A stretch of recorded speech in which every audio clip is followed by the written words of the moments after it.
Beximco group of কোম্পানিজে appointment receive করার জন্য, বেক্সিমকো গ্রুপ অফ কোম্পানিজের সকল বিলংস মানে প্রপার্টি অ্যাটাচ করার জন্য, আর তার যত দেনা আছে ব্যাংকের সেগুলো রিকভার করার জন্য, এবং উনি অ্যালিগেশন দেয় যে এই বেক্সিমকো গ্রুপ টাকা বিদেশে পাচার করেছে, সেই টাকা বিদেশ থেকে আনার জন্য, এবং বাংলাদেশ ব্যাংকটা 4 সপ্তাহের জন্য একটা এই কী কার্যক্রম করেছে সেই মর্মে একটা কমপ্লেন্স দায়ের করার জন্য আদেশ দেওয়া হয়।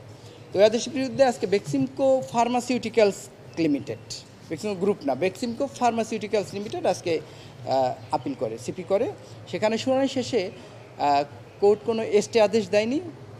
28 অক্টোবর 28/10/2024 তারিখে ফুল কোর্টে শুনানির জন্য এই সিপিটা রেফার করেছে চেম্বার আদালত।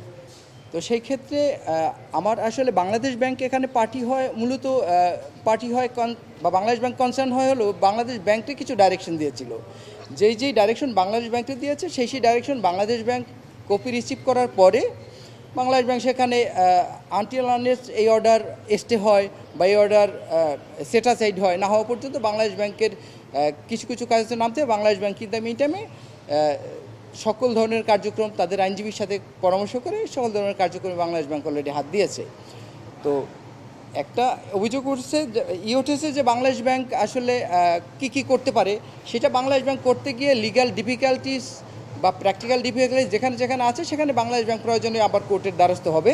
বাট বাংলাদেশ ব্যাংক এই আদেশে ক্ষুব্ধ হয়নি, বরং বাংলাদেশ ব্যাংক যতক্ষণ পর্যন্ত এই আদেশ চলমান আছে ততক্ষণ পর্যন্ত বাংলাদেশ ব্যাংক কমপ্লায়েন্স করার জন্য মোটামুটি সিদ্ধান্ত নিয়েছে এবং সেই মতো আইনজীবীদের সাথে পরামর্শ করে কার্যক্রম চালিয়ে যাচ্ছে। যে 4টা ডাইরেকশন ছিল বাংলাদেশ ব্যাংকের উপরে, আমি আবার বলি, রিসিভার নিয়োগ, প্রপার্টি অ্যাটাচ করা, মানির যে লোন দেনাগুলো আছে লোনগুলো আছে সেগুলো রিকভার করা এবং বিদেশ থেকে টাকা ফেরত আনা।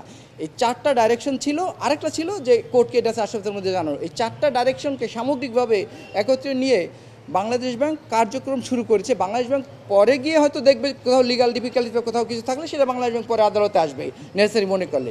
মহামান্য হাইকোর্টের আদেশ পরিপালনের জন্য বাংলাদেশ ব্যাংক সামগ্রিকভাবে প্রক্রিয়া শুরু করেছে এবং সে প্রক্রিয়া চলমান আছে।